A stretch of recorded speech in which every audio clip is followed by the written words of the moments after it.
Jumpa kembali dengan Gaspol. Seperti biasa kita akan bahas isu-isu gacor di luar sana bersama rekan-rekan saya dari redaksi. Di sini sudah hadir Mbak Fitri dan Mas Adit. Selain membahas isu juga kita akan membahas isu tersebut dari aspek legalnya. Untuk itu kita hadirkan narasumber legal kita. Silakan perkenalkan diri Mas Faris. Halo, thank you udah diundang ke Ngegaspol. Saya Faris Alwi sebagai di hukum online sebagai legal intelligence specialist. Intelnya hukum online nih guys. Spesialisnya dia. Lebih ngerjain AI sih bang. Oke, kita langsung masuk aja. Kita bahas aja isu yang sedang gacor, sedang ramai di luar sana, itu soal rencana revisi Undang-Undang TNI. Dan yang terakhir ada insiden di Hotel Fairmont ketika Panja DPR bersama TNI sedang membahasnya. Kita simak dulu insertnya seperti apa.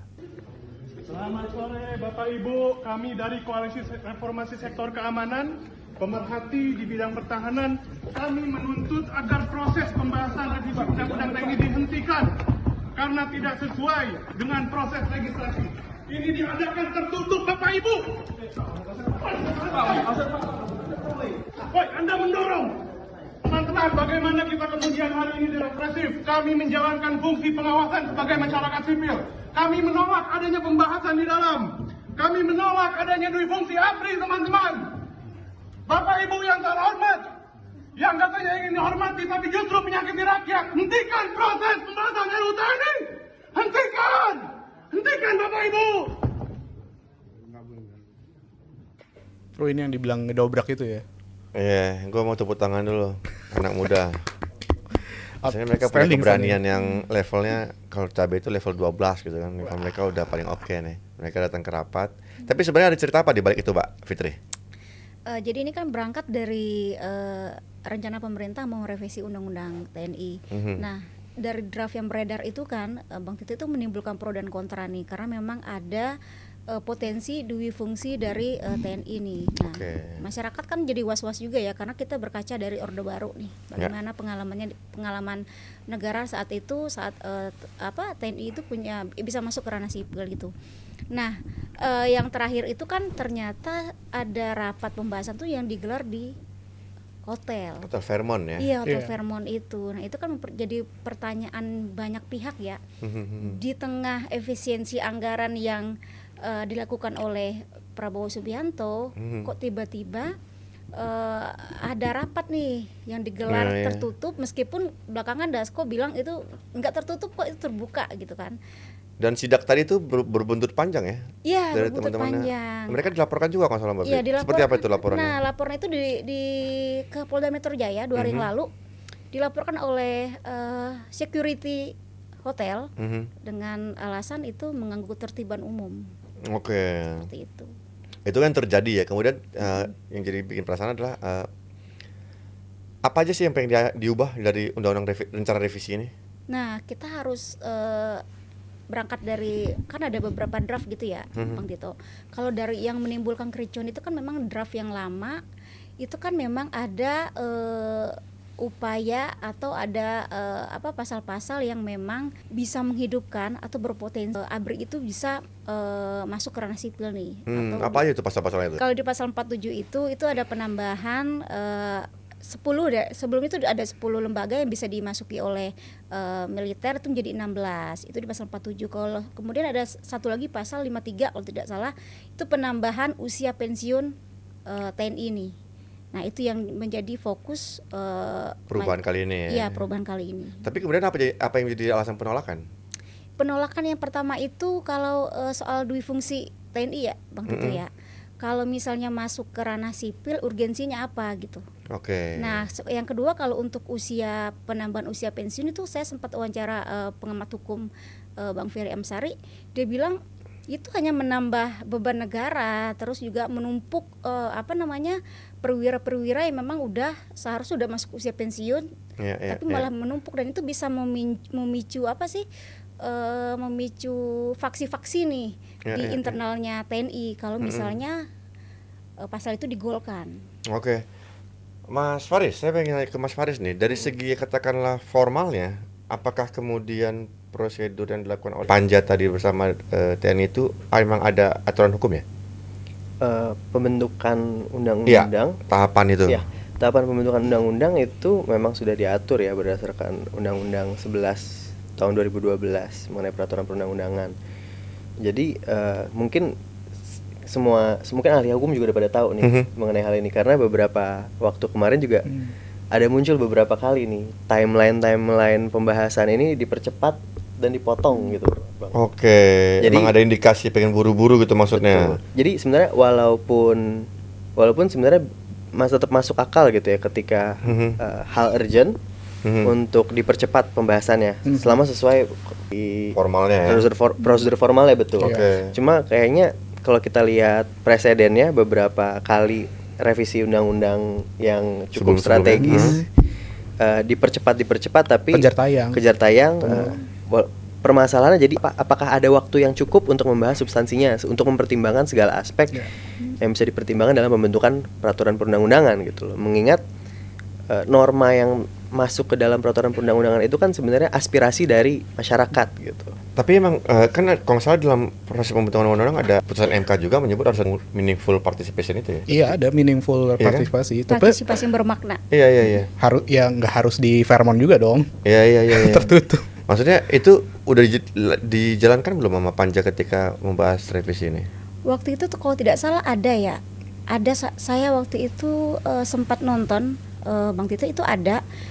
Cuma apakah itu didengarkan, maksudnya ketika ada koalisi masyarakat yang dipanggil ke DPR diminta pandangannya terkait revisi ini, apakah itu menjadi pertimbangan dari DPR dan pemerintah dalam melakukan revisi? Nah itu tuh yang harus kita pertanyakan. Kemarin tuh sempat ada itu yang diundang ke DPR. Oke, apakah udah tepat atau belum ya konteksnya ya?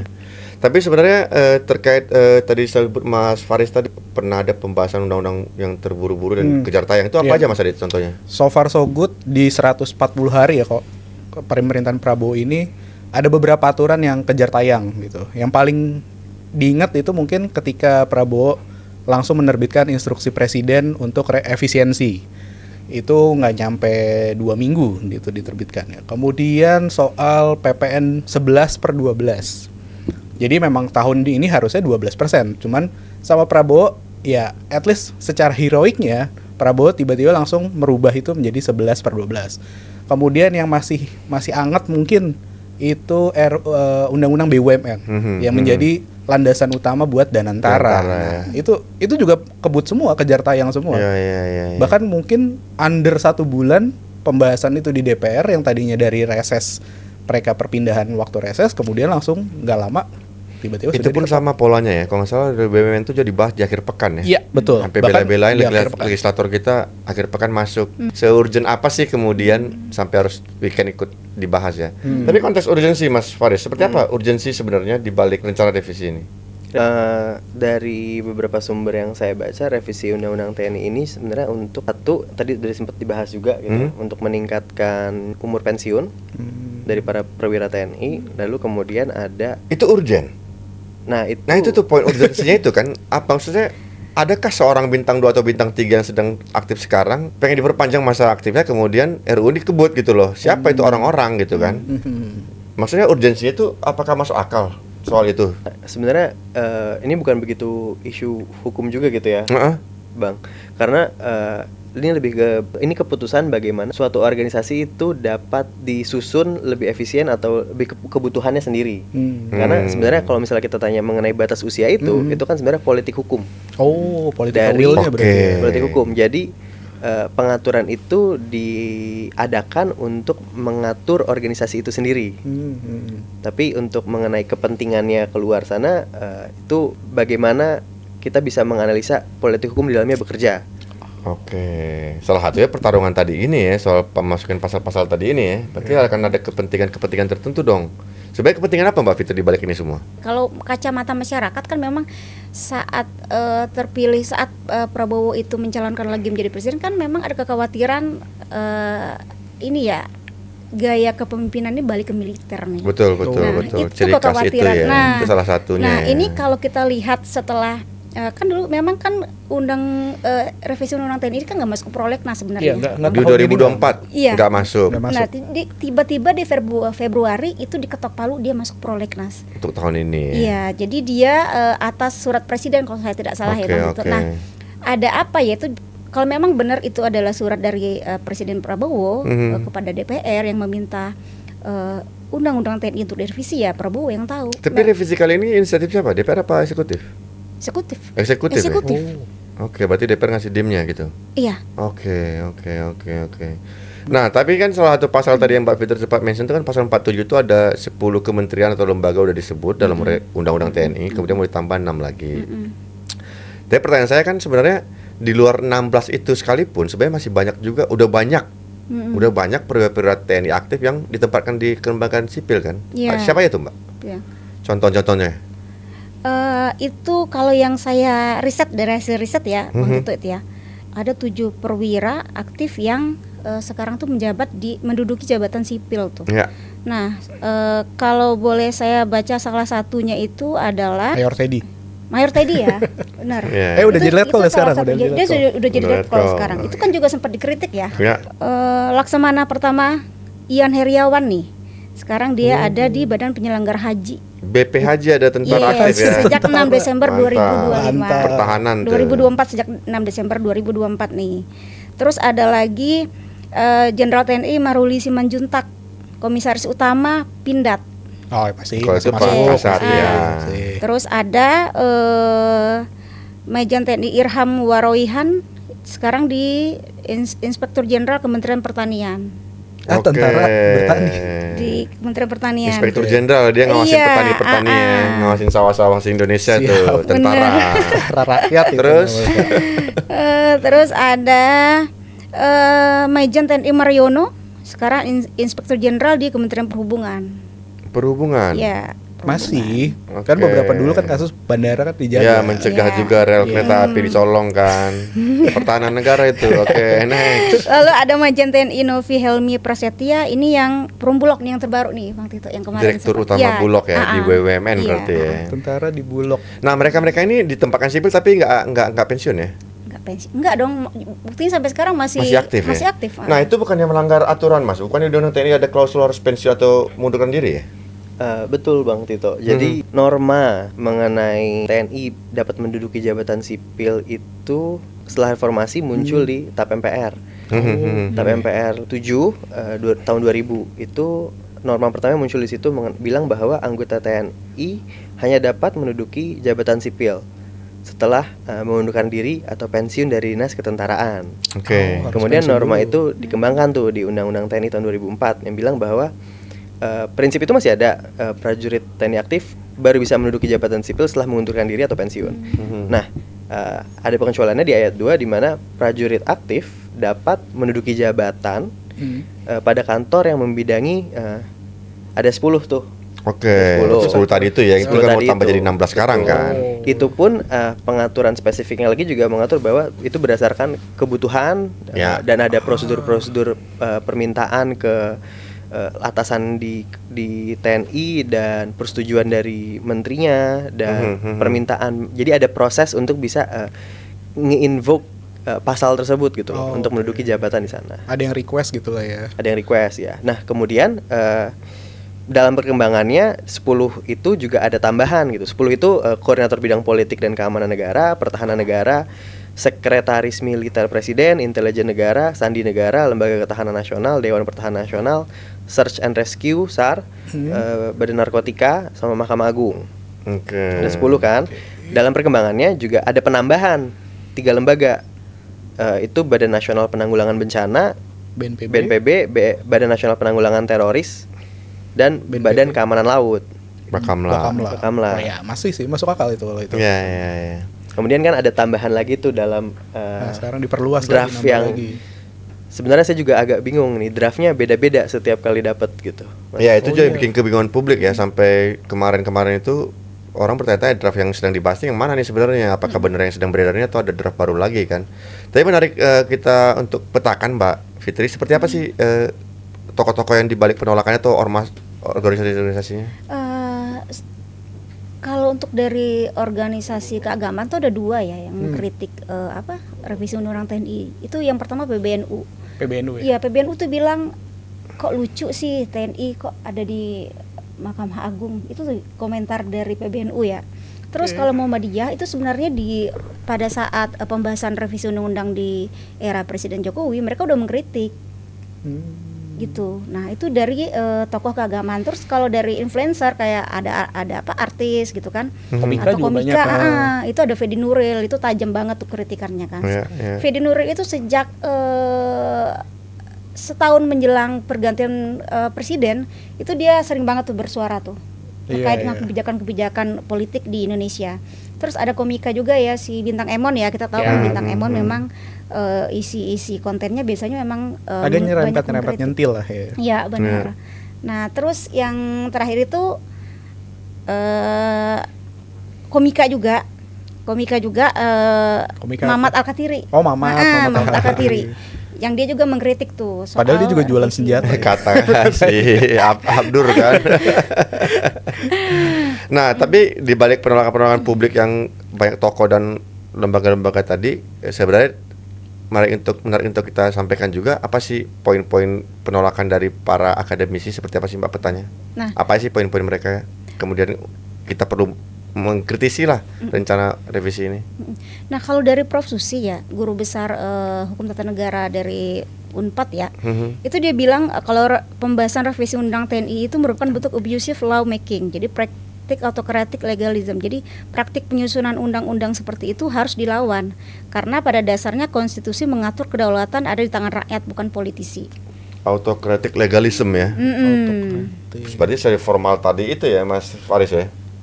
Betul. Jadi dalam hukum tuh ada dibagi 2 mengenai aturan formalnya sama aturan material. Nah, ketika kita lihat dalam pembentukan undang-undang ini aturan formilnya ikut main nggak gitu dia secara formil. Betul juga kata Prof Susi di mana kalau misalnya memang dipercepat, jadi sebenarnya bisa diargumentasikan, bisa dipertanyakan sebenarnya yang dibawa aspirasi dari siapa? Gitu kan pertanyaannya.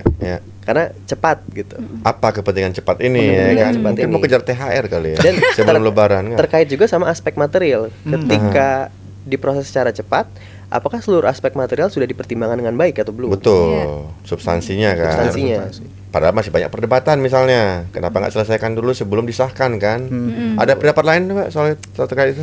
Ada dari koordinator kontras ya, Mas Dimas Bagus Arya. Itu dia bilang proses revisi ini tuh banyak janggalnya. Jadi pasalnya RUU TNI ini sebagai inisiatif DPR, harusnya draft RUU dan naskah akademiknya disiapkan DPR. Fakta ini menunjukkan posisi DPR tidak mengimbangi pemerintah, tapi memberi karpet merah bagi pemerintah terhadap RUU yang akan dibahas. Ini kontras yang kemarin menggerebek Vermont ya? Iya. Ini yang dibilang sama Corbuzier itu. Apa katanya? Sekelompok orang tidak dikenal. Iya, jadi mereka pakai masyarakat sipil ya kan. Staf sus ya kan. Tapi menarik ngomongin Vermont, sebenarnya menarik kan. Ini terjadi pembahasan di hotel mewah, bahkan super mewah, salah satu super mewah Jakarta lah Vermont ya. Di saat pemerintah mendengung-dengungkan memprogramkan efisiensi. Nah, sebenarnya yang jadi penasaran gue sebenarnya berapa rate Vermont? Mas Adit tahu nggak? Ya bisa lah dicek di aplikasi ya. Aplikasi-aplikasi penginapan gitu ya. Nginep di Vermont itu termurahnya itu di angka kisaran 2,3 juta per malam. 2,3 juta per malam. Itu setara dengan UMR salah satu kabupaten di Jawa Tengah itu. Itu pun juga masih single suite doang. Iya, oke, termurah itu yang termurah. Ya. Yang paling tingginya itu per malamnya itu dikenai harga 10 juta.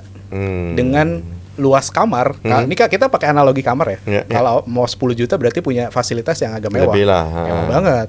Ini luas ruangannya aja itu untuk ruangan kamar tidurnya 49 meter persegi. Yang 2,3 tadi itu ya, yang paling murahnya. Yang paling murahnya mungkin sekitaran segitu gitu kan. Nah, ini juga analogi yang lucu sih. Dengan harga segitu, kalau kita lihat dari datanya BPS, dengan jumlah ruangan 49 itu adalah ruangan paling kecil dimiliki penduduk Jakarta.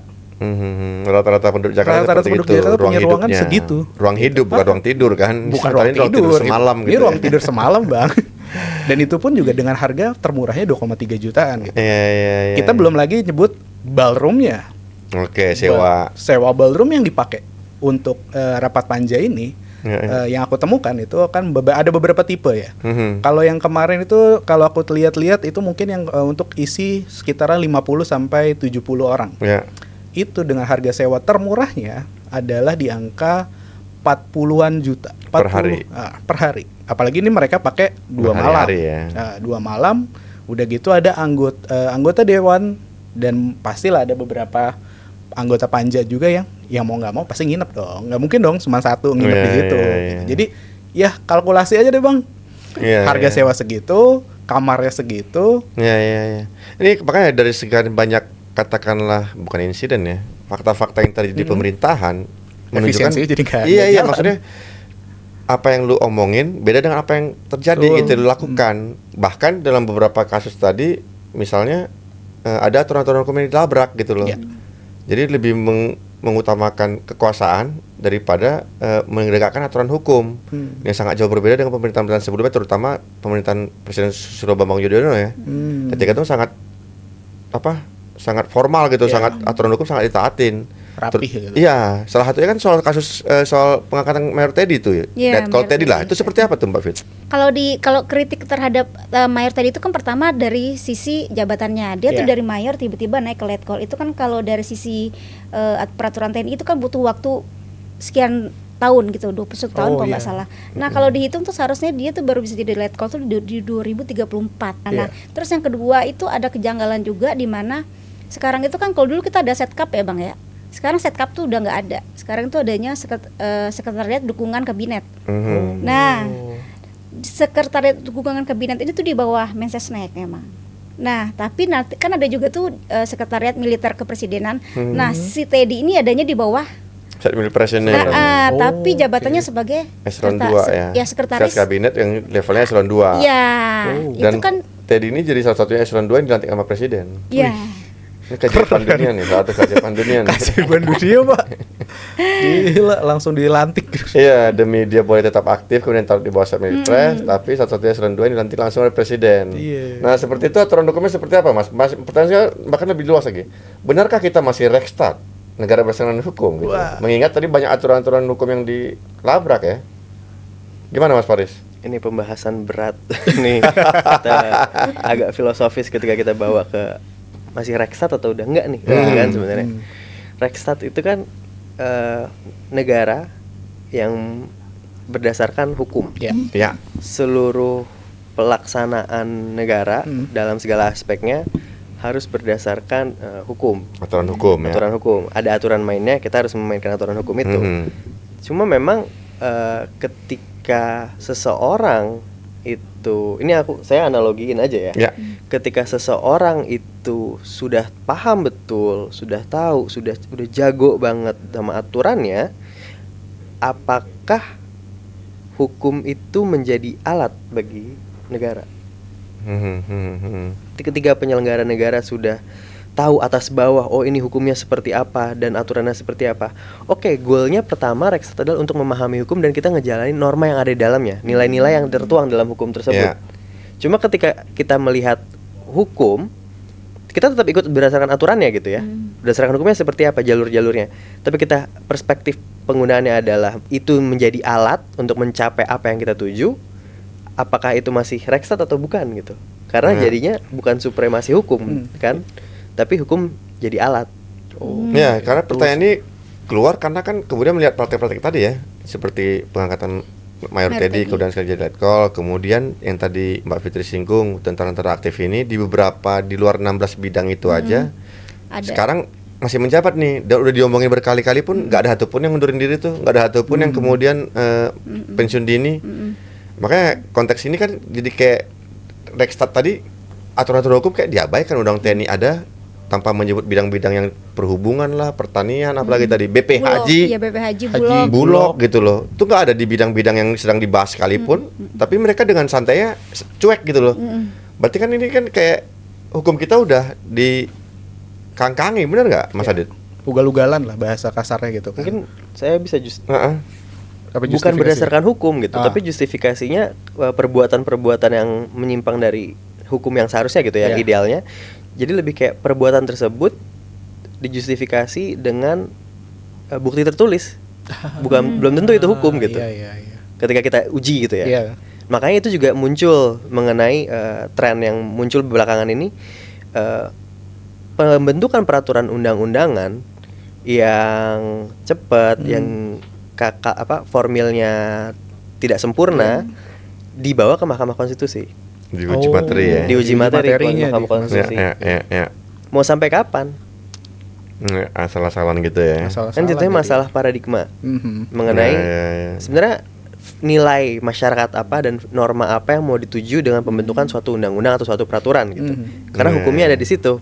Ya. Ketika ini dimainin jadi alat yang ada instrumen demokrasi kita, Bang. Iya. Pembentukan peraturan undang-undangan gagal, dilempar ke Mahkamah Konstitusi, dibatalin, balik lagi, Balik lagi. bolak-balik, Muter-muter muter-muter gitu. lagi Ya, gitu ya, kan. ya. Belum lagi kalau misalnya ternyata setelah bolak-balik ini dua pemain ini ternyata ya udah daripada bolak-balik lagi kita kong kali kong aja. Jadi ada insentif untuk melakukan itu gitu. Dibikin baru aja sekalian lagi ya. Betul. Karena selain tadi contoh-contoh tadi itu kan sebenarnya banyak juga program-program pemerintah yang terburu-buru juga kan. Iya. Kayak MBG sekarang bulan puasa jalan nggak? Sepertinya nggak jalan MBG. Padahal kan ada warga Indonesia yang non Muslim. Iya. Iya. Bukankah harusnya jalan? Kan yang nggak makan siang kan cuma teman-teman yang Muslim, saudara yang Muslim kan, MBG misalnya. Dan Tara juga tadi disinggung, Iya, BUMN dipercepat segala macam. Bahkan sampai ada insiden nih hari ini.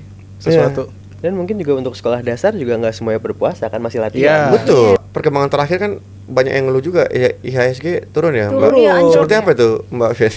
Apakah karena ini semua ketidakberesan ini atau apa nih sentimen negatif pasar ini kan sesuatu yang jujur ya menilai Iya, apa yang terjadi di negara ya. Ya, kalau itu kan tergantung sentimen pasar nih melihatnya dari sisi apa Iya, nih, Bang iya. Tito. Apakah kinerja dari Kementerian Keuangan atau memang mungkin ini Ada sesuatu di politik gitu kan. atau memang ada kebijakan pemerintah yang memicu orang untuk menarik ininya nih apa Dananya, dananya. investasinya, Iya, investasinya gitu-gitu ya. iya. Itu harus ditelusuri lagi sih sebenarnya Bang Tito. Ya. Tapi kita balik ke tema kita soal RUU TNI. Ada poin apa lagi yang perlu kita katakanlah perhatikan untuk kritisi, Mbak? Kalau nggak salah rencana paripurna itu dalam pekan ini ya? Iya. Nah itu tuh menarik itu Bang Tito, karena kan dari pertemuan terakhir antara pemerintah dengan DPR itu Komisi 1 itu kan Menhan kita memang udah bilang kalau bisa ini diketok sebelum masa Lebaran. reses. Sebelum Lebaran. Sebelum reses masa ya? reses. Oh, bukan. Sebelum masa reses tanggal 21. Nah Iya. jadi kalau logikanya kita sambungin ke sana, ya berarti besok paripurna, kabarnya sih begitu nih Bang Tito. Itu dibawa ke dalam paripurna pekan ini besok. ya, mau diketok palu nih. Menarik untuk kita simak seperti apa komentar netizen terkait hal ini. Silakan dibaca, Mas Arit. Wah, saat ribuan orang di PHK, tentara malah mau dikasih double job. Nah, itu Wah. benar ya, udah aktif, Iya, benar. tentaranya masih aktif, lu dapat kerjaan baru lagi. Sementara orang butuh lapangan kerja. Tuh. Mbak Fit, Harus dipastikan bahwa di masa mendatang Hotel Fairmont akan berada dalam buku-buku sejarah yang membahas tentang mundurnya demokrasi Indonesia. Ya, boleh. karena boleh, dia boleh. bukan soal ngasih tempat doang ya, tapi melaporkan itu ya ke Iya, satpamnya ya. Yang terakhir Mas Faris. Di antara semua hal, RUU TNI adalah yang terburuk dari segala hal yang buruk. Wow, Segitunya dari ya. Irwan ya. Irwan Ferry. Berikutnya silakan Mbak Fit. Ini dari apa? Bintang Komika Emon. ya? Influencer ya, komika ya. Komika Bintang Emon nih. RUU TNI adalah sebuah kemunduran dari apa yang sudah dibangun. Apapun yang memiliki akses terhadap senjata dan kekerasan seperti TNI dan Polri harusnya tetap dalam fungsi alat saja. Karena kalau sampai mengurusi jabatan sipil, maka intimidasi bukanlah hal yang tidak mungkin.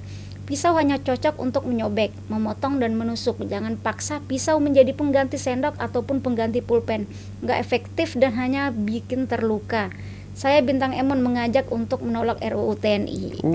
Masuk akal sih. Dia- Itu dia- menarik ya. Kata-kata dia siapapun memiliki akses terhadap senjata dan kekerasan. Dan ini sudah terjadi kan? Wah, baru. Barusan Itu yang terjadi di terbaru. Lampung kan? Di Benar. Lampung benar Bang Tito. Dia punya akses terhadap senjata, kemudian membunuh aparat polisi yang menggerebek Menggerebek sabung Ju- ayam. jadi sabung ayam. Aduh. 3 polisi, 2 diantara kena dor di kepala. Iya. Aduh. Headshot. Kita berharap apa dong dari pembahasan RUU TNI ini Mbak Fit? Sebenarnya apa idealnya? Idealnya ya dihentikan sih Bang Tito, kalaupun memang harus direvisi, mungkin bukan ini yang harus direvisi, tapi mungkin memang ada pembaruan atau penyesuaian Oke. yang perlu dilakukan dari undang-undang TNI ini. Kalau kita lihat kritik dari beberapa akademisi, terus juga influencer, masyarakat pada umumnya itu kan menolak untuk 2 poin ini ya, karena nggak ada urgensinya juga. Iya. merevisi 2 pasal ini. Mas Adit, apa idealnya untuk pembahasan RUU TNI ini? Layakkah kemudian diketok palu dalam pekan ini? Jawaban gue mungkin kayak lagunya Fish kali. Yang kemarin juga pas lagi pembahasan di Fairmont ya, Indonesia juga makin gelap sih. Aduh, bener hashtag itu ya. Iya, jadi bener hashtag Indonesia gelap ya. Ya RUU TNI ya TNI sebagai fungsinya adalah mempertahankan sektoral dan bertugas juga untuk mengantisipasi kalau ada perang. Ya, dan mungkin kalau gue sih urgent ya, daripada RUU TNI-nya yang diperbaiki, mungkin alutistanya. Kita Betul, tuh udah banyak betul. banget yang udah tua sekali alutistanya. Iya, iya. Padahal dalam waktu beberapa belakangan ini nama TNI sebenarnya harum ya, dari hasil Oh, iya. risetnya Burhanuddin. Itu seperti apa, Mas Faris? Iya, jadi ada riset yang Mhm. menyatakan bahwa angka kepercayaan TNI. institusi ya. Ya, terhadap institusi negara ya. Iya, angka kepercayaan TNI itu terhadap salah satu yang paling institusi tinggi negara. kan. TNI termasuk dalam satu yang paling tinggi. Yang terendah itu ada Polri dan DPR kalau nggak salah itu. Seperti apa hasil risetnya itu, Mas Faris? Ya, jadi sebenarnya itu angka yang bagus gitu. Ketika Ya. kita lihat TNI dianggap sebagai salah satu lembaga yang paling dipercaya oleh masyarakat. Percaya publik ya. Percaya publik, percaya publik. Cuma kita perlu tahu juga limitasi dari riset tersebut. Dipercaya publik dalam fungsinya, Oke. dalam fungsinya sebagai pertahanan Pertahanan negara, negara. gitu, sebagai alat negara untuk menjaga keamanan dan pertahanan, Ya, ya. untuk menjaga kedaulatan gitu, Yes. dari batas-batas dari asing atau Betul. menjaga teritorial. Ya. Mm-mm. Tapi ketika ditarik ke politik kayak gini lagi, suruh menjadi duki jabatan sipil, ada kekhawatiran kepercayaan publik itu menurun gitu. Bisa jadi sih. Iya ya, Bisa karena jadi. selama ini udah profesional ibaratnya. Kemudian tarik lagi kayak gini nih, buktinya ada beberapa jabatan perwira tinggi tadi belum ada dalam undang-undang Iya. dijabat kan. Ya kalau misalnya dibilang berapa banyak sih tentara di Indonesia, mungkin banyak. Jadi iya ya sih. ketika masyarakat sipil lagi butuh pekerjaan, yang dikasih job malah tentara. Oh iya, perwira tinggi lagi kan. Iya. Kasih double job. Kata-kata terakhir Mas Faris soal terkait apa formal maupun materialnya rencana revisi ini. Sebenarnya kalau mau lihat jika memang ingin dilakukan suatu revisi gitu ya, Mhm. silakan. Oke. Silakan lakukan revisi dengan syarat ada kepentingannya yang jelas. Iya. Oke. Formalnya ikut main dan materialnya juga dapat dipertanggungjawabkan. Apakah terdapat meaningful participation dalam pembahasan revisi undang-undang TNI ini? Ya, apakah semua syarat formal itu udah terpenuhi gitu ya? Syarat formal dan materialnya. Enggak ya. Siap. Oke, kata-kata terakhir Mbak Fitri untuk RUU TNI ini hentikan tadi ya. Iya, hentikan aja deh Bang Tito, Karena suara publik udah terlalu besar iya, ya. daripada nanti kayak ini ya Bang Makin Tito, turun kepercayaan publik iya, ya. Ya, benar. sehingga makin anjlok, ekonomi kita hancur. Kemarin Polri juga udah anjlok, masa TNI harus anjlok juga. Betul juga, sayang juga dan mengingat tadi Sayang. kepercayaan publik sedang Iya. tinggi-tingginya ya. Oke, demikian Ngegaspol kali ini. Mudah-mudahan apapun yang terjadi terhadap revisi ini semua yang terbaik untuk negeri ini. Sampai jumpa di Ngegaspol berikutnya. Bye-bye. Bye bye.